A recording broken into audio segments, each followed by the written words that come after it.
0 derajat misalkan, yang ini atau 0,01 pada triple point itu pada tekanan 0,006 atmosfer, maka di situ kondisi air bisa dalam 3 kondisi, bisa dalam bentuk es, bisa dalam bentuk air maupun dalam bentuk uap. Sedangkan jika suhunya dinaikkan, misalkan di sini 1 derajat misalkan, tekanan juga dinaikkan 1 atm, 1 atm, maka di situ kondisi air dalam keadaan cair. Sehingga kalau Anda ingin merubah air menjadi uap, maka mau tidak mau Anda harus menaikkan suhunya. Dari sini nanti akan bergerak ke kanan, sehingga akan berubah fase dari air ke gas. Atau misalnya kondisi di sini yang di tengah-tengah, di sini air yang tengah, misalkan pada suhu 30 misalkan, Anda turunkan suhunya pada 1 atm, maka akan menjadi es. Ini permainan tekanan, ini nanti kita akan sering gunakan di dalam pengolahan. Jadi misalkan kalau posisi di tengah sini, di tengah yang kondisi air, ketika suhu Anda naikkan akan menguapkan air, nanti teknologinya adalah bisa drying, bisa evaporation. Tapi kalau dari kondisi tengah nanti Anda turunkan suhunya, berarti adalah bisa cooling, bisa freezing, tergantung suhu akhirnya. Ini jika kita main pada tekanan 1 atm. Jika tekanan dinaikkan lagi, misalkan tidak 1 atm, misalkan lebih tinggi lagi, maka ketika air dinaikkan suhunya, maka dia berubah fase dari air ke gas pada suhu lebih dari 100 derajat.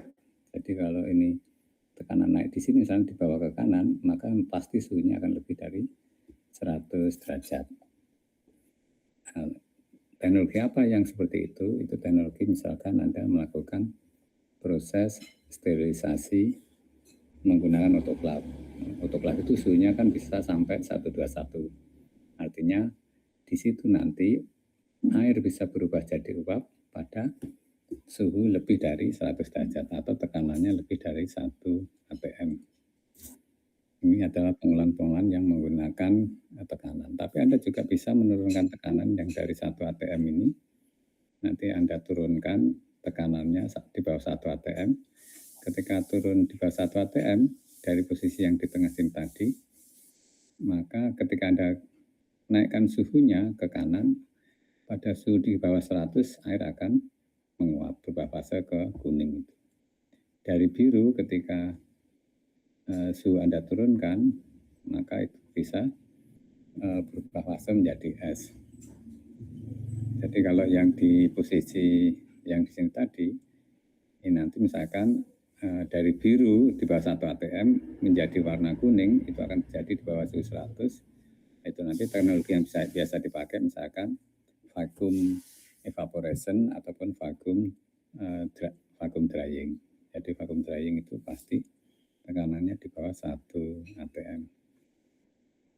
Bagaimana kalau tekanannya itu diturunkan lagi di bawah 1 atm tapi pada posisi triple point, yaitu pada tekanan 0,006 atm. Teknologi apa yang bisa kita manfaatkan di situ? Di sini nanti kita bisa memanfaatkan, karena di sini nanti es bisa berubah menjadi uap, jadi dari warna putih ke warna kuning, itu tidak perlu melewati warna biru yang air itu. Maka ini akan terjadi sublimasi, es akan berubah jadi uap. Jika apa? Jika suhunya dinaikkan. Misalkan ketika Anda punya es yang bersuhu 0 derajat pada tekanan 0,006, itu berarti kondisinya warnanya kan di posisi putih. Pertemuan antara suhu 0 derajat dan tekanan 0,006 atm. Dari sini nanti suhunya Anda naikkan, misalkan dari suhu 0 Anda naikkan ke suhu 20, maka akan bergerak dari titik kiri ke titik ke arah ke kanan. Maka akan berubah fase dari posisi es menjadi uap. Teknologi apa yang kita gunakan di sini disebut teknologi maka ini ada teknologi freeze drying. Jadi kalau Anda ditanya freeze drying itu bahan pangannya dipanaskan suhunya atau tidak, jawabannya adalah dinaikkan suhunya. Tetapi bahan awalnya itu harus dibekukan pada suhu 0 misalkan. Setelah itu tekanan diturunkan pada 0 sampai 0,006, baru bahan pangan dipanaskan, suhunya dinaikkan misalkan jadi 20 menjadi 20 atau menjadi 30, maka akan berubah fase dari es ke uap. Ini yang berkaitan dengan teknologi yang kita main-mainkan dengan apa ini? Memainkan tekanan di situ. Demikian juga yang di gambar kanan yang CO2. Nah, CO2 ini juga sama, bisa kalau suhu dinaikkan, tekanan juga dinaikkan. Yang warna merah itu bisa, kalau CO2 bisa mencapai kondisi superkritis. Nah, superkritis nanti Anda bisa memanfaatkannya untuk proses ekstraksi, karena di sini nanti, atau misalkan yang di bawahnya, ya, kondisi yang di liquid itu misalkan, itu bisa juga Anda memanfaatkan CO2 yang cair itu untuk proses ekstraksi. Karena kalau CO2 cair, nanti sifatnya seperti air, malah polaritasnya lebih tinggi lagi, maka proses ekstraksi akan sangat mudah dipakai jika Anda menggunakan CO2 cair di sini. Artinya bisa mencari bagaimana kalau suhunya diturunkan di bawah 31, tekanan 273 atm, maka itu CO2 akan mencair. Tapi kalau suhunya lebih dari 31, tekanannya lebih tinggi lagi, maka menjadi yang warna merah super critical. Itu nanti kondisinya itu nanti dia akan campuran antara gas dan cairan di situ. Jadi kalau kita tadi di dalam pengolahan, peranan tekanan itu akan memegang peranan penting dalam pengolahan, baik itu tekanan tinggi maupun tekanan rendah. Nah, tekanan nanti akan dikombinasikan dengan suhu, misalkan tekanannya bisa tinggi, suhunya juga tinggi, bisa juga suhunya rendah. Maksudnya dimaksud suhu di sini batasannya adalah suhu ruang. Kalau lebih dari suhu ruang kita anggap tinggi, kurang dari suhu ruang kita anggapnya adalah suhu rendah. Jadi ini contoh teknologi yang memanfaatkan tadi, tekanan tinggi, suhu tinggi, ini semacam sterilisasi, ekstrusi, itu adalah proses-proses pengolahan yang memanfaatkan suhu dan tekanan yang tinggi. Di sterilisasi, tekanan lebih dari 1 atm, suhunya lebih dari 100 derajat. Ekstrusi, tekanan juga lebih dari 1 atm, suhunya juga lebih dari 100 derajat. Sehingga di dalam proses ekstrusi nanti bahan bakunya mentah, ketika dia dimasukkan ke extruder dengan cara ditekan pada tekanan tinggi, maka suhunya akan naik dan akan bisa mematangkan bahan pangan itu sendiri. Jadi ini suhu tinggi, tekanan tinggi. Ada juga suhu tinggi, tekanan rendah. Nah, nanti akan kita lebih perjelas. Artinya suhunya, tekanannya itu tinggi, tapi suhunya di bawah suhu ruang. Kita nyebutnya adalah teknologi high pressure processing. Atau tekanan, proses pengolahan dengan tekanan yang tinggi. Sedangkan tekanan rendah, suhu tinggi, macam penggorengan vakum. Jadi kalau penggorengan vakum yang biasa dipakai untuk memproduksi buah, keripik buah, itu adalah kombinasi antara suhu tinggi lebih dari 1 atm, lebih dari suhu kamar, tapi tekanannya kurang dari 1 atm. Ini biasanya suhunya sekitar 80 sampai 90 di sini, tapi ini jauh lebih rendah suhunya dibandingkan dengan penggorengan biasa, di mana penggorengan biasa suhunya sampai 150 derajat Celcius, kalau di sini paling-paling di bawah 90-an suhunya. Sehingga ini masuk sebenarnya kalau dibandingkan dengan penggorengan biasa, ini suhunya lebih rendah. Ada juga tekanan rendah, suhunya rendah. Tekanan rendah ini nanti tadi yang freeze drying, tadi suhunya tekanan sampai di bawah 0,006 atm. suhu rendahnya ini adalah suhu di bawah suhu ruang. Jadi bisa saja di dalam freeze drying nanti bahan dinaikkan suhunya dari 0 ke suhu 25 misalkan. Tapi karena tadi di sini tadi tekanannya yang lebih rendah dari 006 atm, maka es akan berubah fase menjadi uap kalau suhunya dinaikkan dari suhu 0 ke suhu yang lebih tinggi. Atau ini supercritical CO2 extraction tadi, itu adalah menggunakan suhu yang bisa relatif rendah, tapi dengan kalau ini sebenarnya tekanan yang dipakai ini adalah tekanan yang tinggi karena dia CO2-nya itu pada tekanan yang tinggi. Tapi ketika dia dikontakkan dengan pangan juga tinggi, tetapi ketika mau menguapkan CO2-nya, maka tekanan akan diturunkan. Jadi ini bisa harusnya ada tekanannya, tekanan tinggi, tetapi suhu prosesnya itu yang rendah pada suhu ruang pada umumnya. Sekarang kalau kita lihat dari HPP, High Pressure Processing, ini merupakan suatu teknologi yang sekarang banyak digunakan untuk proses apa? Proses untuk inaktivasi mikroba. Tapi karena suhunya tidak tinggi, ini disebut dengan cold pasteurization. Dan demikian di dalam hal proses pembunuhan mikroba, HPP ini setara dengan PEF, yaitu hanya setara dengan pasteurization. Artinya HPP tidak bisa digunakan untuk proses sterilisasi. Jadi tekanannya sangat tinggi, tetapi suhunya adalah suhu rendah atau suhu ruang ke bawah. Berapa tekanan yang dipakai pada proses HPP? Ini antara sekian, atau biasanya antara 2000 sampai 6000 atm atmosfer. Sehingga bisa Anda bayangkan tekanannya sangat tinggi, 2000 atmosfer. Sehingga di sini nanti mikroba atau bahan-bahan akan mengalami tekanan tinggi, akhirnya volume akan berubah mengecil, dan setelah itu ketika tekanan dilepas, dia akan mengalami proses pengembangan volume. Jadi HPP tadi bahan dikenakan pada tekanan yang sangat tinggi.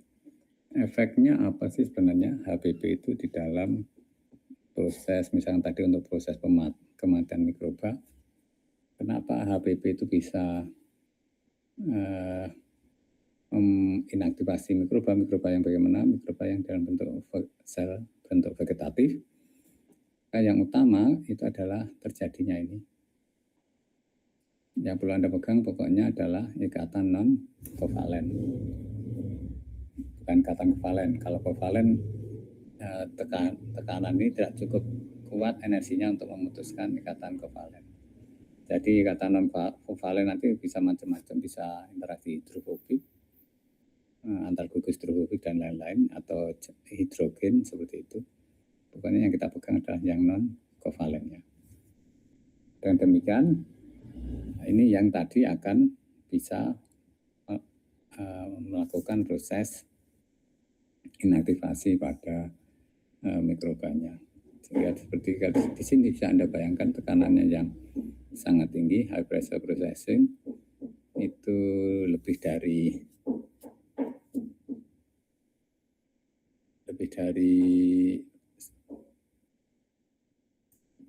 kalau di sini ada 1000, tapi yang tadi kalau kita pakai di sini adalah sekitar 2000 atm ke atas. Jadi tekanannya sangat tinggi di situ. Bagaimana teknologi ini bisa dilakukan? Nanti tahapannya di dalam proses untuk proses pengolahan tekanan tinggi, intinya kita harus punya alat, tapi di sini kita nggak punya alat yang mampu menahan tekanan tinggi. Jadi bahan pangan nanti harus sudah dikemas, dimasukkan ke dalam alat yang beri tekanan tinggi.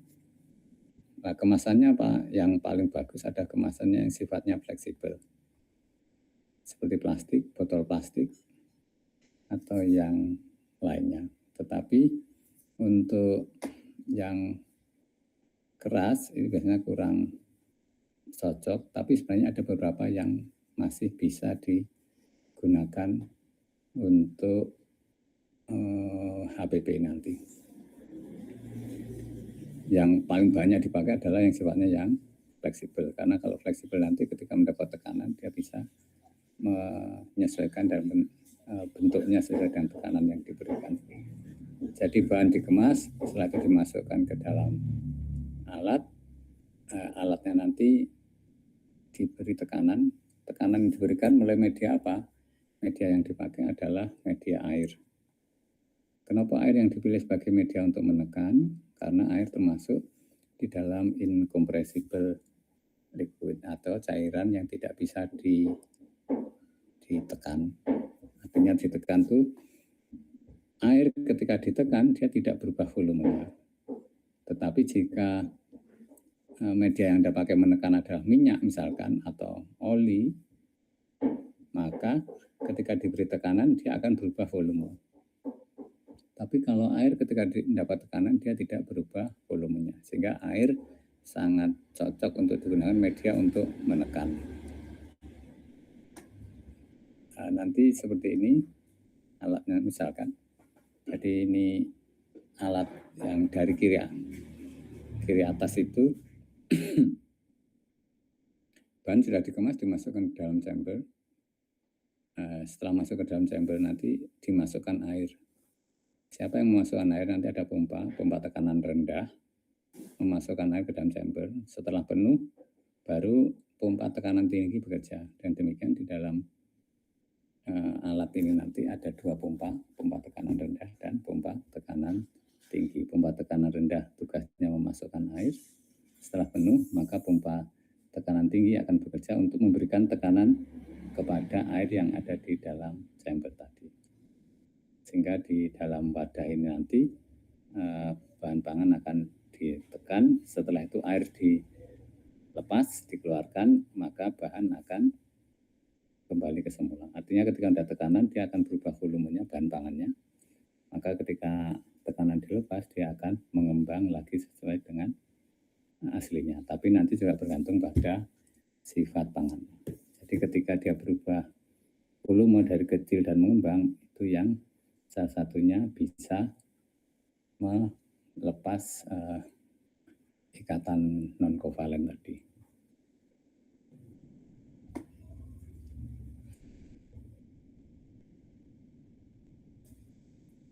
Jadi medianya nanti seperti ini contohnya misalkan. Terlihat atau enggak?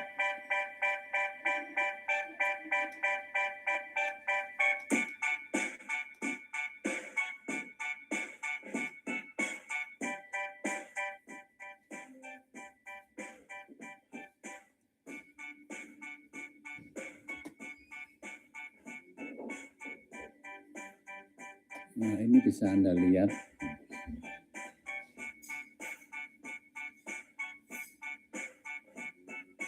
kemasan dipakai adalah botol plastik. Nah, nanti dimasukkan ke dalam chamber. Nah, chambernya nanti akan diisi dengan air di situ. Nah, ini merupakan media air yang digunakan untuk menekan.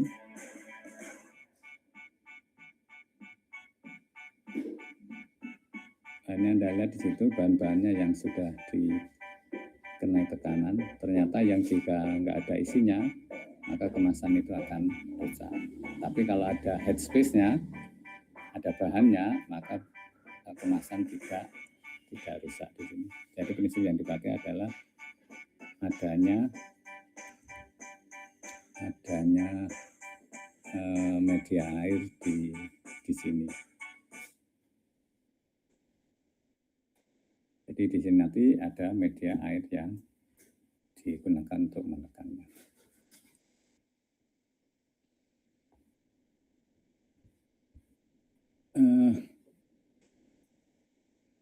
Bagaimana efek high pressure processing ini terhadap nutrisi. Kalau terhadap nutrisi sebenarnya tidak ada masalah karena tadi yang dipotong adalah ikatan non kovalennya. Seperti kalau nutrisi kadar protein, lemak itu praktis tidak terlalu terpengaruh oleh high pressure processing. Nanti yang terpengaruh itu adalah mikroba dan enzimnya. Jadi kalau di Indonesia ini juga sudah ada industri yang memanfaatkan HPP yang di sini. Ini namanya industrinya adalah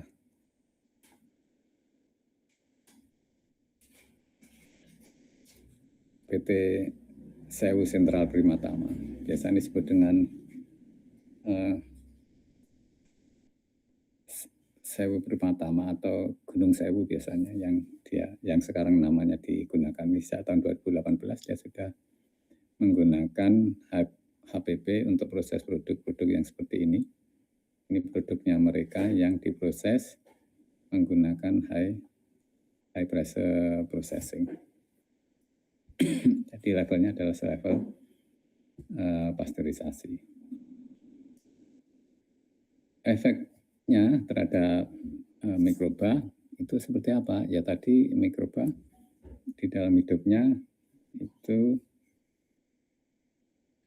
dia sangat bergantung pada dinding sel, sehingga dari sini nanti seperti Anda lihat ini di dalam proses high pressure processing, maka mikroba yang terkena high pressure processing tadi, maka di situ akan mengalami kerusakan. Kerusakannya terutama adalah pada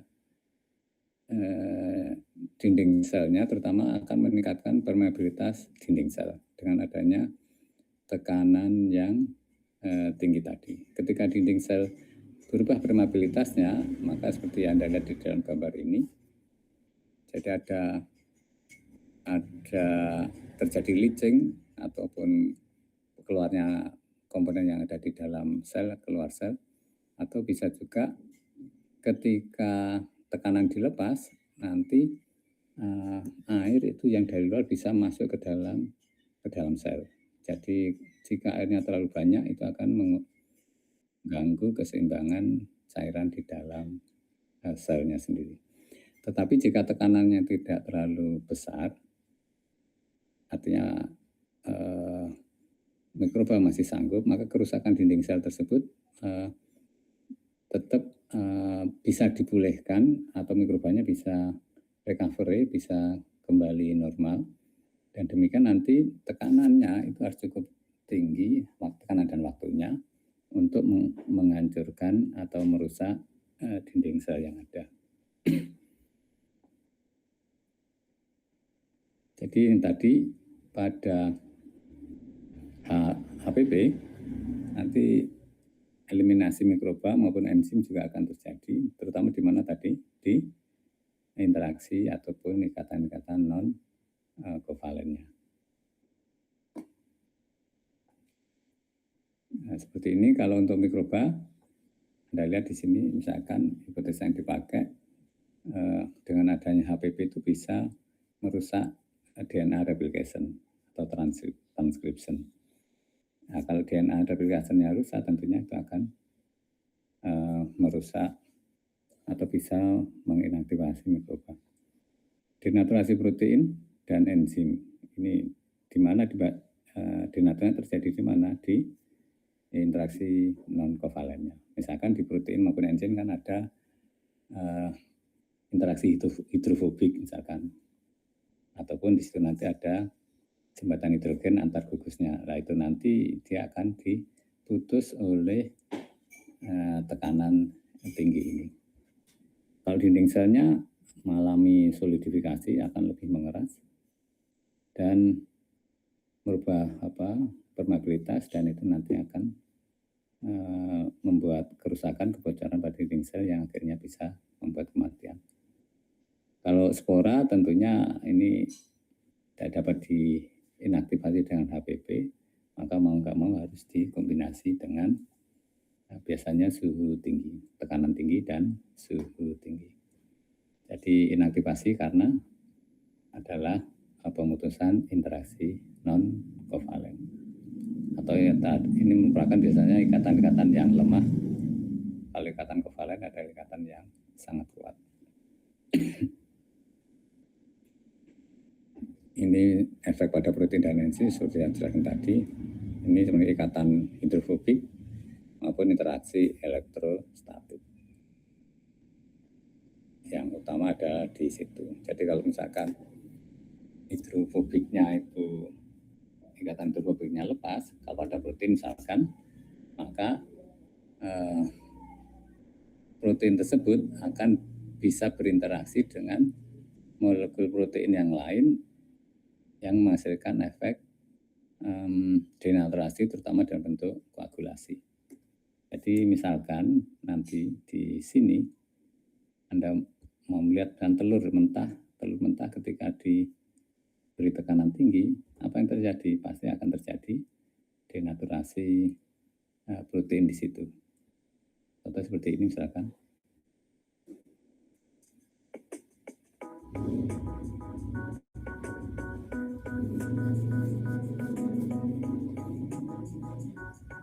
Ini telur yang ditekan dengan tekanan pada waktu yang berbeda-beda. Ada yang 3 menit, 5 menit, dan 7 menit holding time-nya diberi pada tekanan tersebut.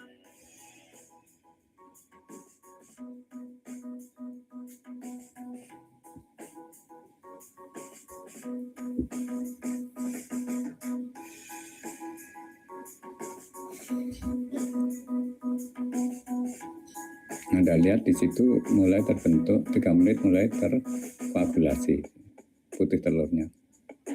Sedangkan yang kuning telur masih sebagian masih mencari. Yang 5 menit itu tentunya denasinya lebih tinggi lagi, koagulasinya juga lebih besar, dan yang kuningnya juga sudah mulai mengeras. Sedangkan yang 7 menit Anda lihat itu nyaris sempurna, baik putih telurnya maupun kuning telurnya itu sudah mengalami denaturasi, sudah terjadi penggumpalan.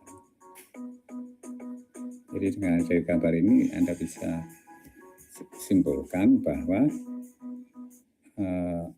tekanan tinggi itu bisa merusak protein dalam bentuk denaturasi. Denaturasinya dalam bentuk koagulasi, di mana ikatan-ikatan hidrofobik itu akan putus, tetapi akan memberikan kesempatan yang ikatan putus untuk berinteraksi dengan molekul protein yang lain sehingga akan terjadi koagulasi. Kalau protein prinsipnya protein maupun enzim kan prinsipnya sama, enzim karena juga berupa protein. Ini mekanisme dasarnya ketika efek HPP atau disebut dengan efek Legadier, adaptasi tekanan. Jadi ketika bahan tersebut diberi tekanan yang tinggi, maka volumenya akan lebih mengecil. Sehingga struktur biomolekulnya akan berubah bentuk menjadi lebih kompak dan ikatan non-kovalen akan terganggu. Termasuk juga ikatan hidrogen, interaksi hidrofobik, ikatan hidrogen ini juga akan terganggu di sini. Nanti ketika dilepas nanti ada efek lain lagi. Ketika tekanannya dilepas maka akan ada efek pengembangan volume. Nah, pengembangan volume itu juga bisa mengganggu pada ikatan-ikatan yang ada. Jadi yang terganggu nanti ada ikatan-ikatan yang lemah, grupnya ikatan non-kovalen. Kalau ikatan yang tekanan tinggi seperti kovalen itu sangat kuat sehingga tidak ada masalah, dan efeknya nanti tadi misalkan ada protein maupun enzim menjadi denaturasi atau menjadi inaktif. Ini yang telah diterapkan berbagai tekanan, suhu dan waktunya dari proses-proses yang ada di situ. Nanti yang utama memang lebih banyak digunakan untuk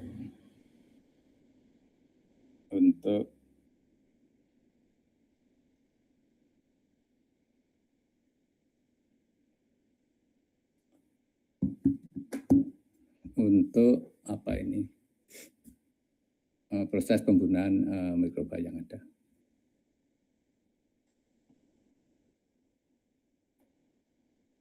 Ini untuk sporanya harus dikombinasi dengan suhu tinggi. Ini Anda lihat kombinasi antara tekanan dan suhunya bisa sampai suhu 90, ada juga suhu 60, ada juga suhunya lebih tinggi lagi. Nah tentunya ini nanti akan menghasilkan tingkat kematian yang beda-beda. Ini yang dipakai adalah Bacillus stearothermophilus, ini termasuk bakteri pembusuk yang paling tahan panas. Beda dengan ini, kalau ini bakteri patogen dengan 121 mati, tapi kalau stearothermophilus biasanya baru inaktif pada suhu 150. Tapi ini untungnya adalah bakteri pembusuk. Sehingga penurunannya bisa Anda lihat untuk spora pasti dikombinasi dengan suhu tinggi. Tidak bisa hanya dengan HPP saja. Jamur dan ragi ini juga bisa diinaktivasi dalam kondisi yang vegetatif tadi dengan berbagai kondisi yang tersedia di sini.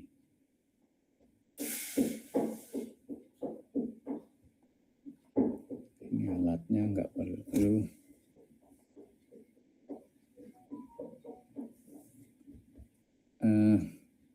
Di sini nanti Anda bisa, tadi kan bahan pangan harus sudah dikemas ketika dimasukkan di dalam proses seperti ini.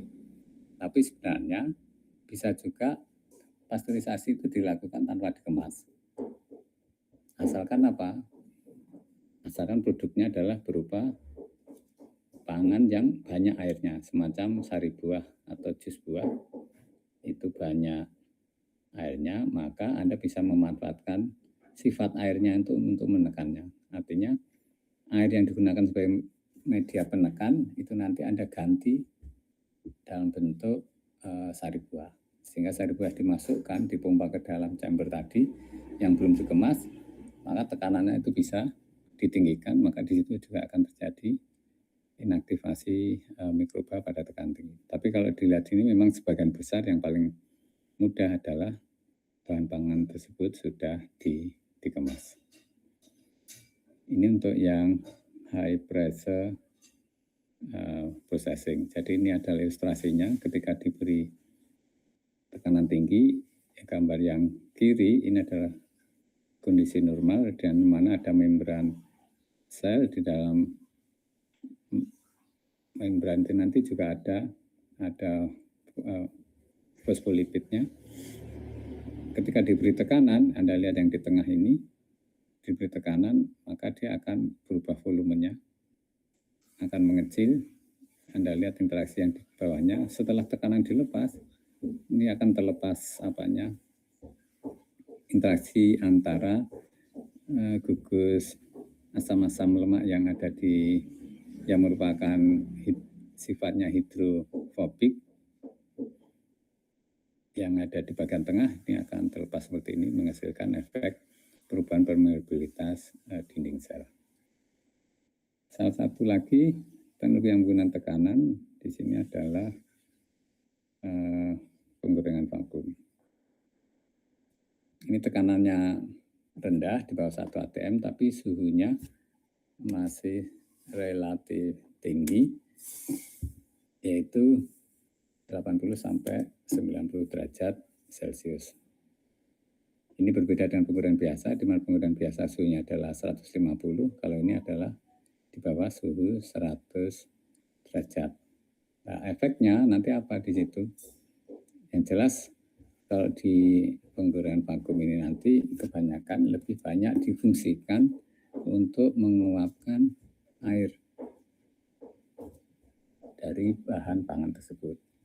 Ya, tapi sebenarnya bisa juga digunakan untuk mengolah karena suhunya juga masih relatif tinggi, sehingga dia tidak terlalu merubah sifat tekstural dari bahannya. Misalkan Anda punya buah nangka misalkan, ketika Anda goreng biasa dengan suhu 150, maka kerusakan tekstural akan besar yang nanti akan diperoleh produk yang teksturnya lembek. Tetapi jika Anda goreng dengan suhu yang sekian ini, maka Anda akan menghasilkan produk yang berbeda 180 derajat jika digoreng pada suhu 150. Dengan suhu sekian, maka Anda akan peroleh produk yang kering dan kokoh. Karena kerusakan tekstural akan berkurang pada suhu sekian dibandingkan pada penggorengan konvensional. Ini kondisi-kondisi prosesnya jika dibandingkan. Tapi yang jelas tekanannya tadi adalah kurang dari 1 ATM. Atau kalau lihat di sini ada 12,5 kPa. Kalau 1 ATM kan sekitar 101 kPa atau 100 lah. Kalau 12,5 berarti kan 1/8-nya. Jadi tinggal 1/8 ATM yang dipakai tekanannya, sehingga di sini nanti air itu akan mudah menguap pada suhu di bawah 100. Alatnya seperti yang kita miliki di lab pengolahan, itu ada alatnya, yang saya ada 2 atau di lab pengolahan. Ini ada yang chamber tempat gorengnya, itu yang warna yang nomor 7. Di itu seperti basket, itu tempat untuk memasukkan produk untuk digoreng di nomor 7. Setelah itu tekanan diturunkan dengan menggunakan mekanisme jet dari air. Jadi dalam kotak besar kubus ini nanti akan diisi penuh dengan air. Air akan diputar dengan kecepatan tinggi. Pada sistem jet itu akan bisa menghasilkan penurunan tekanan. Jadi tekanan di chamber akan menurun karena adanya pergerakan air yang tinggi tadi. Sehingga di sini nanti akan tidak perlu tekanan rendah, sehingga produk itu akan terjadi lebih banyak penguapan air yang berlangsung pada suhu yang lebih rendah dibandingkan kalau Anda menggoreng dengan penggorengan konvensional. Satu lagi yaitu berkaitan dengan separasi, teknologi separasi. Di dalam teknologi separasi ini nanti bahan pangan itu akan dipisahkan dengan berbagai mekanisme. Seperti di sini ada sedimentasi, sentrifugasi, filtrasi, dan membran. Dari semua ini, kalau sedimentasi itu adalah proses separasi di mana memanfaatkan gaya gravitasi. Artinya pemisahan terjadi gravitasi, terutama untuk memisahkan partikel tersuspensi. Ini contohnya adalah proses produksi yang dilakukan secara tradisional di masyarakat, produksi tapioka. Jadi prosesnya adalah dari kedelai pohon nanti dihancurkan, diekstrak dengan air, lalu akan diperoleh suspensi atau susu pati. Dibiarkan susu patinya nanti akan dibiarkan gravitasi bekerja sehingga akan terjadi mengendap, maka akan diperoleh patinya atau tapiokanya. Nanti air yang di atasnya dibuang, pati yang mengendap itu kita peroleh sebagai tapioka. Tentunya kelebihannya adalah sederhana, tetapi Anda membutuhkan waktu ataupun area yang lebih luas. Jadi tidak hanya di industri, pengolahan limbah juga banyak. Kalau Anda misalnya di industri ada misalnya kolam-kolam yang besar, itu salah satunya digunakan untuk memisahkan komponen-komponen tersuspensi di situ. Atau yang lebih agak kecil lagi, tapi sebenarnya walaupun ini kecil untuk pengolahan limbah, ini misalnya bisa juga dilakukan. Nanti bahan masuk dari bawah, dari tengah ini masuk, menyebar ke atas, nanti dibiarkan waktu tertentu akan terjadi pengendapan.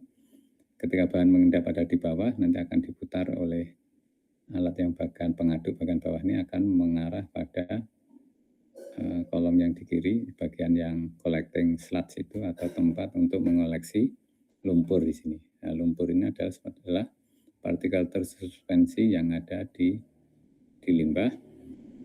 Nanti yang bagian air yang bagian atas di mana tersuspensi sudah berkurang akan dibuang untuk proses selanjutnya.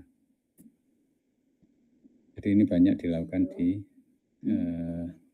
pengolahan limbah misalnya. Kelemahan dari sedimentasi tadi kan adalah waktu dan area atau luasan yang besar, maka maka separasi ini dapat dilakukan dipercepat dengan dibantu dengan gaya, bukan gaya gravitasi adalah, tapi dengan gaya sentrifugasi. Nah, kalau ketika kita menggunakan gaya sentrifugasi, tentunya untuk industri seperti yang kapasitasnya besar, sentrifugasi yang Anda lakukan misalnya dengan sistem batch, Anda satu proses dijalankan selesai baru di proses selanjutan, maka itu tidak efisien, maka pada umumnya industri akan memanfaatkan sentrifugasi ini dengan mekanisme sentrifugasi kontinu. Sehingga nanti bahan masuk, setelah itu disentrifugasi akan langsung terpisah antara yang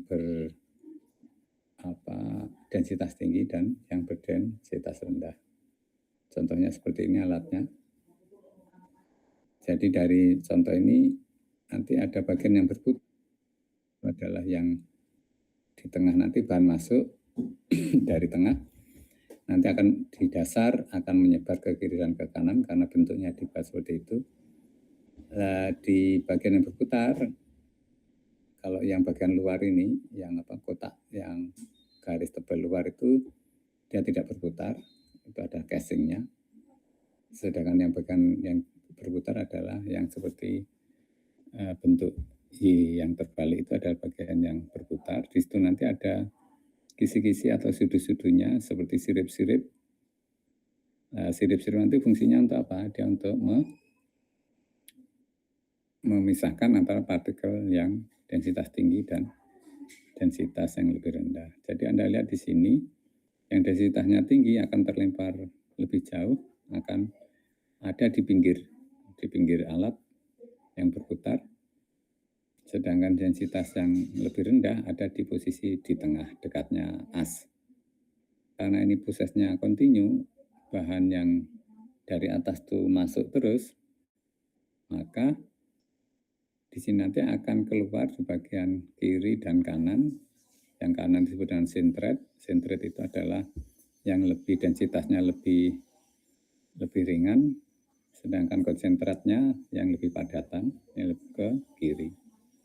Jadi padatan yang berwarna lebih gelap itu akan memisah ke kiri, sedangkan yang lebih ringan semacam, contohnya misalkan ini digunakan untuk memisahkan tadi suspensi pati, maka patinya akan ke kiri secara kontinu, dan airnya yang patinya lebih rendah akan ke kanan. Jadi ini dilakukan secara kontinu untuk proses separasi. Yang ketiga yaitu adalah filtrasi. Ini juga termasuk bagian dari separasi. Jadi separasi tadi adalah memisahkan tadi dari komponen yang diinginkan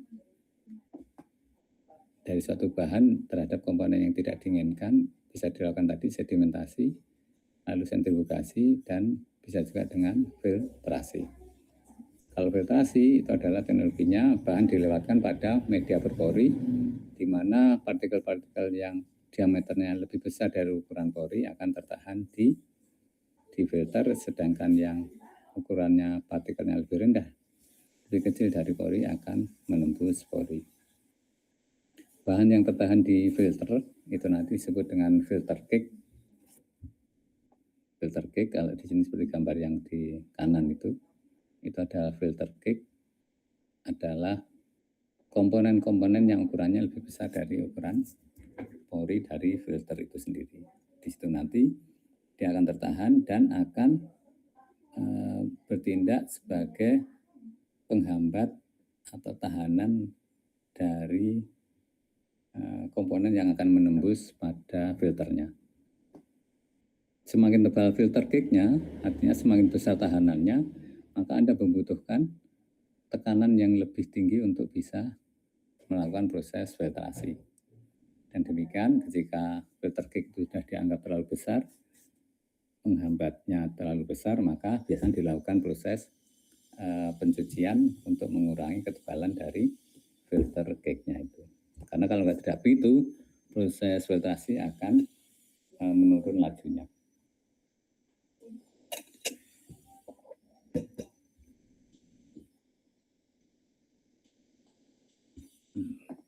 peralatan-peralatan yang banyak digunakan pada industri ketika kita menggunakan filtrasi. Yang banyak itu yang bawah ini. Yang bawah itu adalah kombinasi antara filtrasi dan sentrifugasi. Jadi seperti kalau industri tapioka yang lebih maju, ini tidak lagi memanfaatkan sedimentasi, dia akan memanfaatkan alat ini, yaitu alat filter, tetapi dikombinasi dengan sentrifugasi. Ya seperti kalau Anda bayangkan mesin cuci itu, pas spin atau itu kan memisahkan air dengan cara diputar, itu nanti juga seperti ini.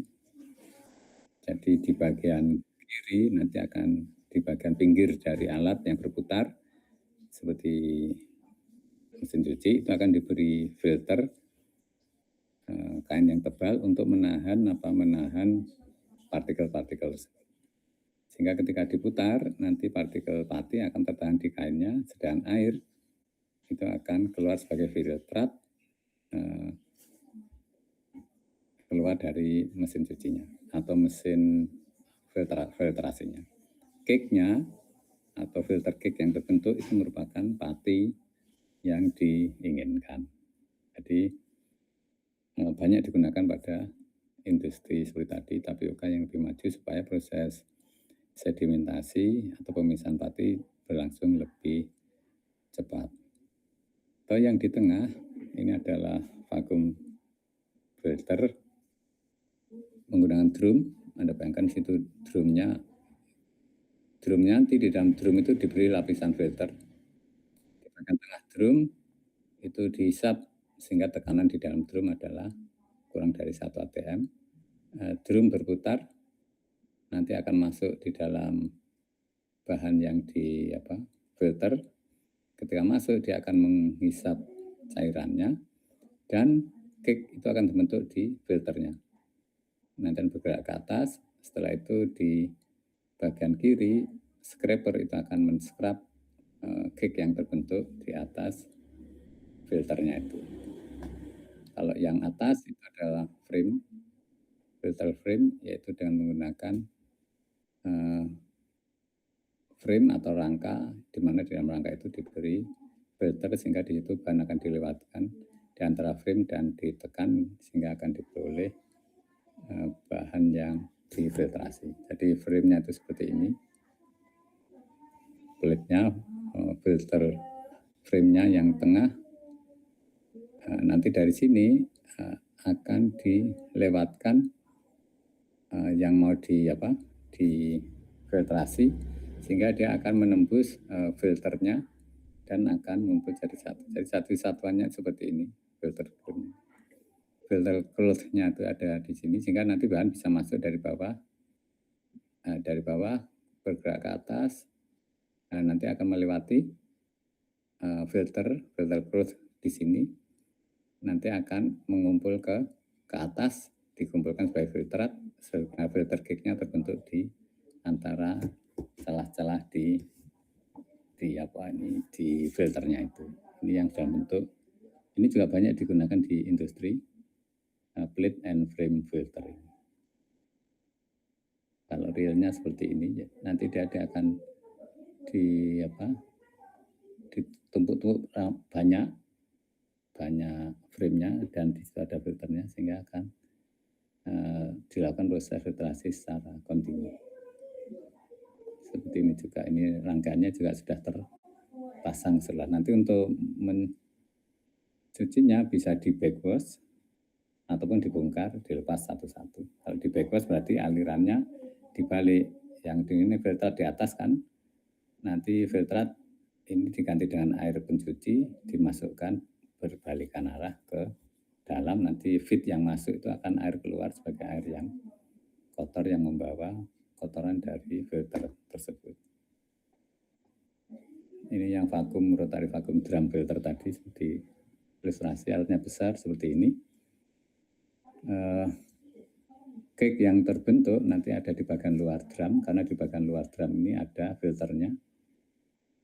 Cake nanti akan atau endapan akan di scrub di sisi kanan, dan di sini disebut dengan knife, itu adalah men-scrub cake yang terbentuk di permukaan filter akan keluar, sedangkan yang sudah di scrub permukaan filter sudah lebih bersih lagi, dia akan masuk ke dalam suspensi yang di bawah, akan menghisap partikelnya, akan nempel di filter, akan beralih lagi ke atas. Jadi ini adalah sistem filtrasi yang dilakukan secara kontinu. Sekarang filter yang lain, tetapi dengan ukuran partikel yang lebih kecil, ini kita sebut dengan membran filtrasi. Jadi membran filtrasi adalah suatu proses filtrasi yang memanfaatkan material yang sifatnya selektif permeabilitasnya.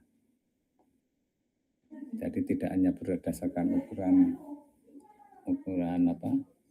pori saja, tapi juga ada kaitannya dengan sifat selektivitas terhadap bahannya. Ada 4 yang umum dipakai, yaitu mikro, ultra, nano, dan reverse osmosis. Ini dia yang memanfaatkan membran filtrasi. Dari keempat teknologi ini yang pasti dibutuhkan itu adalah driving force, yaitu berupa tekanan. Sehingga Anda butuh pompa yang bisa memberikan tekanan untuk melawan tahanan yang dihasilkan entah itu dari filter cake ataupun tahanan yang dihasilkan dari membrannya itu sendiri. Jadi penggeraknya nanti adalah Anda membutuhkan perbedaan tekanan untuk bisa melalukan bahan melalui membran tersebut.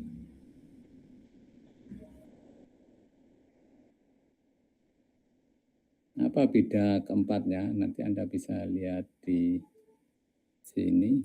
Ya, mungkin yang lebih jelas lagi yang di sini. Ini spesifikasinya, ukuran porinya, tekanan yang dibutuhkan. Ultra nanti adalah yang paling besar ukurannya. Mikro, setelah itu ultra, nano, dan ini yang paling kecil ada di sini. Jadi ini paling besar, menurun, dan menurun. Jadi kalau ini mikro, porinya lebih besar, tekanannya lebih kecil. Karena porinya lebih besar, maka Anda membutuhkan pompa yang dengan tekanan hanya sampai 2 atm. Tetapi ini tidak efektif melalui yang terlarut. Yang terlarut seperti garam tidak bisa. Anda hanya bisa menghilangkan partikel besar seperti ini. Beberapa bakteri yang ukuran besar itu bisa tertahan dengan menggunakan mikrofiltrasi. Dan ini pada umumnya digunakan sebagai pre-treatment sebelum masuk ke reverse osmosis. Jadi sebelum ke reverse osmosis itu biasanya ada bahan tersebut di filter pakai mikrofiltrasi untuk mengurangi beban di RO-nya, di reverse osmosis. Kalau bebannya terlalu besar, maka akan mengurangi efektivitas dari reverse osmosisnya. Ini yang microfiltration. Jadi filtrasi di sini lebih banyak aspeknya aspek fisik. Lalu ultrafiltrasi ini lebih kecil lagi ukuran porinya. Karena ukuran pori lebih kecil, maka Anda butuh tekanan yang lebih besar. Tapi ultrafiltration nanti bisa menyaring ukuran yang lebih besar daripada mikro, lebih kecil seperti protein. Ini bisa tertahan di situ. Ini dapat digunakan untuk pemurnian protein karena nanti Anda bisa menghasilkan protein yang lebih murni yang tertahan di membran ultrafiltrasinya. Atau penyaringan air bersih untuk menghasilkan air yang lebih bersih. Sterilisasi cairan non panas, jadi bisa digunakan sterilisasi, tapi berbeda dengan HPP. Kalau HPP kan inaktivasi mikroba, tapi kalau sini sterilisasinya itu adalah memisahkan. Jadi mikroba tertahan di filter ini. Dengan demikian Anda bisa melakukan proses sterilisasi menggunakan ultrafiltrasi. Tapi tidak semua bisa ditahan di situ. Yang di bawah lagi, lebih kecil lagi, yaitu nanofiltration. Karena lebih kecil lagi porinya, maka Anda butuh tekanan yang lebih tinggi lagi. yang ditahan di nanofiltrasi apa? Garam divalen ataupun bahan organik. Garam divalen itu adalah garam yang memiliki dua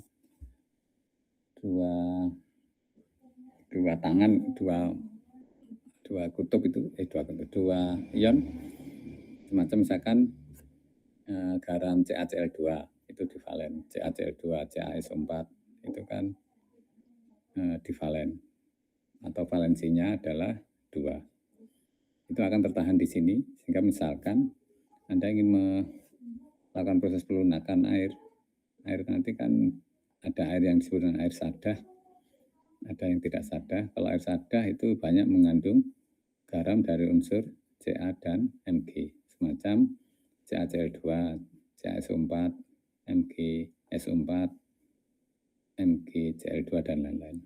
Itu adalah air yang mengandung ini, garam dari Ca dan Mg, itu disebut dengan air sadah.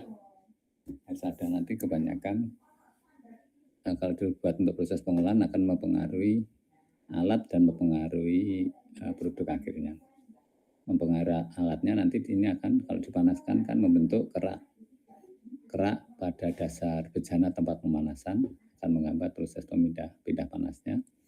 Kalau di produknya ya ini nanti komponen-komponennya akan berikatan dengan komponen bahan pangan di situ yang bisa mengikat, semacam protein nanti bisa berikatan koagulasi dengan adanya, sehingga pelunakan air sadah itu sangat penting dilakukan di dalam proses penjenis air atau untuk proses produksi air. Nano dapat juga digunakan untuk menghilangkan kontaminan organik maupun pestisida. Jadi Anda bisa menggunakan di situ nanofiltrasi. Dan dari semua nanti yang paling kecil porinya adalah reverse osmosis ini. Karena lebih kecil lagi, tekanannya juga sangat tinggi. Anda butuh pompa yang bisa menghasilkan tekanan sampai 80 atm. Tetapi apa yang bisa dilakukan oleh reverse osmosis ini? Semua komponen bisa tertahan di situ. Ion, garam, bakteri, virus bisa ditahan. Sehingga Anda bisa memanfaatkan ini untuk berbagai produk. Semacam misalkan Anda ingin menghasilkan air isi ulang kebanyakan menggunakan reverse osmosis. Karena di situ nanti garam-garam akan ditahan, bakteri, virus juga akan ditahan di reverse osmosis tersebut. Sehingga untuk industri pengolahan air, terutama untuk merubah air laut, desalinasi pada negara-negara yang sulit air semacam negara Arab, Timur Tengah, Australia, itu kebanyakan memanfaatkan desalinasi air laut dengan menggunakan reverse osmosis ini. Karena semua komponen bisa ditahan dari reverse osmosis. Jadi untuk memudahkan Anda bisa lihat di sini ilustrasinya. Yang paling kiri tadi adalah paling besar mikro, ultra, nano, dan reverse osmosis. Jadi dari mikro nanti yang tertahan microfiltration itu adalah ini bakteri, minyak, makromolekul, koloid, suspensi, partikel suspensi akan tertahan di microfiltration. Ultrafiltration yang tertahan di sini adalah virus dan protein. Nanofiltration senyawa yang berukuran lebih kecil. Yang paling gampang di sini adalah ion divalen tertahan di sini. Tapi kalau reverse osmosis semua tertahan, bisa menahan, termasuk ion yang monovalen semacam NaCl itu bisa tertahan di sini. Karena kalau Anda ingin menghasilkan air saja, maka harus pakai reverse osmosis. Tapi kalau Anda pakai nanofiltration misalkan, maka air yang dihasilkan masih mengandung garam monovalen. Masih kalau air laut ya masih asin, masih terasa di sini. Jadi seperti ini juga lebih memudahkan. mengenai microfiltration, ultra, nano, dan yang warna ungu itu adalah ion monovalen. Jadi ion monovalen NaCl tertahan di reverse osmosis. Nanofiltration yang warna hijau gula ataupun ion divalen Ca2+, Mg2+. Ultrafiltration itu ada makromolekul protein ukuran besar, divalen tertahan, divalen tembus, tapi yang bisa nahan adalah ukuran besar, sedangkan pada makro suspended particle dan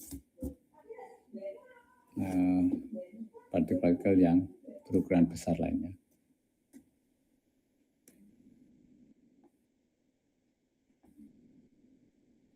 Nanti untuk filternya nanti bisa disebut dengan cartridge. Nanti susunannya itu seperti ini. Seperti ini. Ini bukan berarti kan ada banyak lapisan filter, tapi bukan berarti seperti tadi air atau apa itu harus menembus semua lapisan, tidak. Ini adalah dia hanya menembus cukup satu lapisan. Jadi seperti ini. Ini jika tidak digulung. Yang warna orange itu adalah bahan masuk. Lalu di atasnya ada membran. Bahan masuk yang menembus membran, nanti akan menembus membran yang warna biru, dan itu akan diarahkan mengarah ke pusat atau ke asnya yang diberi lubang-lubang sehingga akan dihasilkan permeat yang warna biru. Jadi permeat itu adalah yang menembus dari membrannya. Sedangkan yang orange yang tidak menembus membran akan keluar di ujung satunya. Jadi masuknya sama, keluarnya sama, tapi dikeluarkan berbeda. Kalau ini bentuknya lembaran begini akan membutuhkan waktu besar. Akhirnya apa? Ini digulung menjadi gulungan seperti ini. Disebut dengan cartridge, gulungan seperti ini. Jadi bahan masuk kalau dari sini ada dari sisi kanan atas, feed solution masuk. Terus yang menembus membran akan diarahkan ke pusatnya, sehingga di sini akan keluar permeatnya di bagian as, konsentrat ataupun komponen bahan yang banyak mengandung padatannya akan keluar di sampingnya ini. Tapi ini akan terpisah otomatis antara permeat dan konsentrat di bagian kiri. Jadi nah ini walaupun tadi terdiri dari lapisan gululan banyak, tapi sebenarnya bahan itu hanya cukup, permeat itu hanya cukup menembus satu lapis membran saja. Seperti ini. Sehingga dari sini nanti Anda bisa manfaatkan tadi. Manfaat utama yang banyak dipakai adalah seperti kalau itu air isi ulang, itu pakai reverse osmosis, tapi untuk mengurangi beban dari membran reverse osmosisnya itu nanti diberi apa? Tahapan awalnya bisa dalam bentuk microfiltration maupun ultrafiltration. Tapi yang jelas pasti ada tahapan awal untuk mengurangi beban dari membrannya. Seperti itu. Sehingga nanti ini Anda bisa manfaatkan untuk apa? Membran filtrasi. Bisa untuk sterilisasi, bisa untuk seperti ini.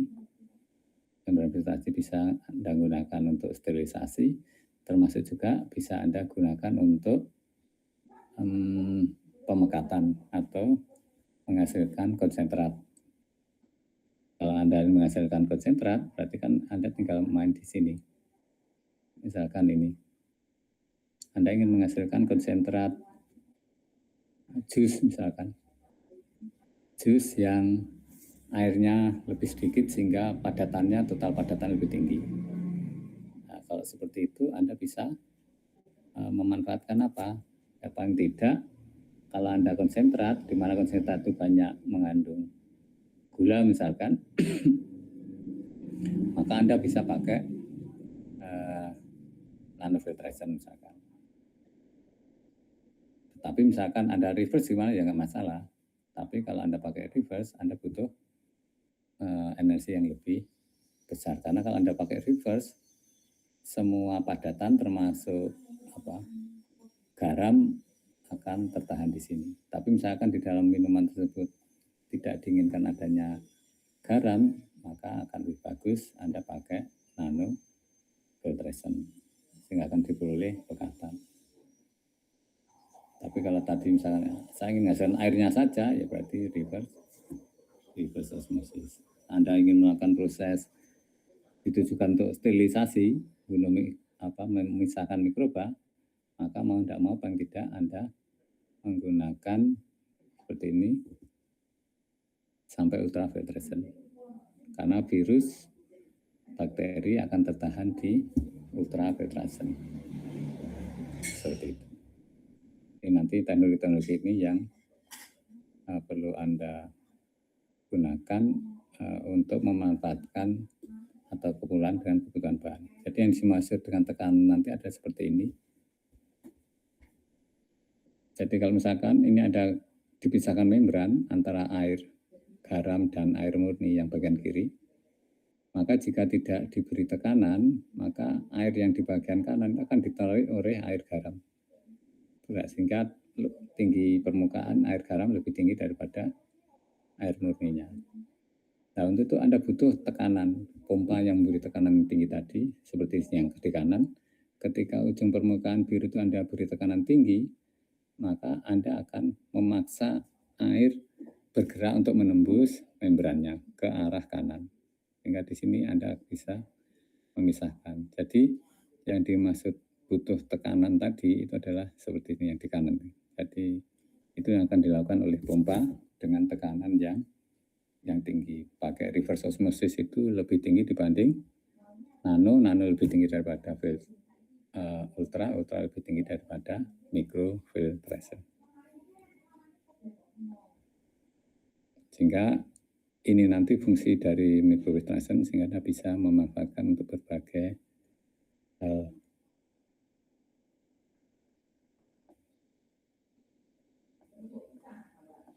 Ini sama, ini berkaitan dengan microfiltration. Jadi intinya ada di sini. Jika nanti Anda bisa memanfaatkan untuk berbagai hal sesuai dengan kebutuhan. Terus nanti yang saya lupa tuh yang kelas G yang belum materi pendinginan belum, ya nanti berarti kita perlu ketemu lagi untuk yang kelas G yang materi satunya belum diberikan. Saya rasa itu, kalau ada yang tanyakan silakan. Jika tidak ada pertanyaan, tinggal Anda kerjakan di situ, ada soalnya, tinggal Anda masukkan di tugasnya itu. Ya seperti kuis biasa itu selesai perkuliahan.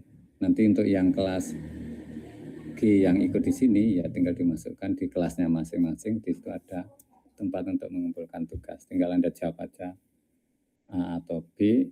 Kalau misalkan enggak bisa sistemnya, enggak muncul, misalkan Anda tulis di kertas terus Anda copy, Anda foto, Anda kirim juga enggak apa-apa. Yang penting Anda mengumpulkan tugasnya dan nanti dari situ saya akan membuat presensi berdasarkan tugas yang masuk. Demikian, kalau ada yang ditanyakan silakan.